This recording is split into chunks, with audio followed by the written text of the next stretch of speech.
काय पैसा कोणाचा? केंद्राचा. मार्गदर्शक तत्व पाणी पुरवठ्यावर एवढे खर्च करावे, संडासवर एवढे खर्च करावे, याच्यावर तेवढे खर्च. सरपंचाच्या वाट्याला काहीच नाही, हापशाचं कापून घेते. हापसा त्याच्यातून, लाईट बिल त्याच्यातून.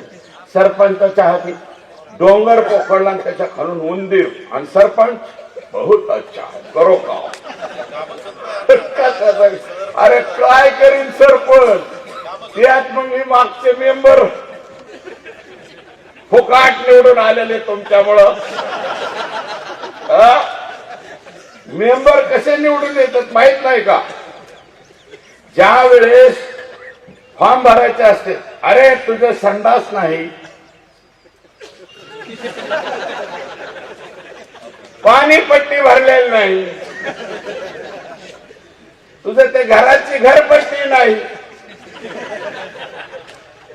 सरपंच म्हणतो बरं. त्याचे 20-50 मत असते. सरपंचाचा खिसा खाली, डिपॉझिट सगळंच. आणि मग हेच वर्ष 2 वर्ष झालं,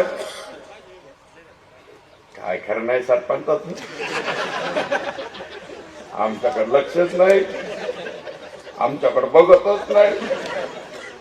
ही अशी परिस्थिती चालू.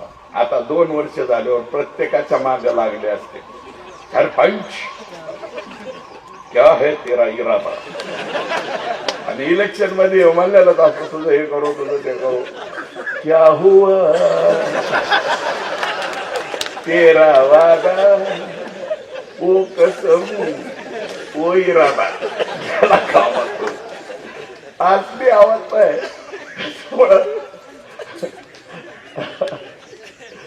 त्याच्यामुळं मग काय काय करायचं, सरपंचचा सुद्धा इज्जतीचा पंचनामा झाला पाहिजे. म्हणून ह्याला जरा मत कमी करा, ह्याच्या वार्डात विरोधात घाला आणि आपल्या वार्डात वाढवा, असं सुद्धा काही गरज.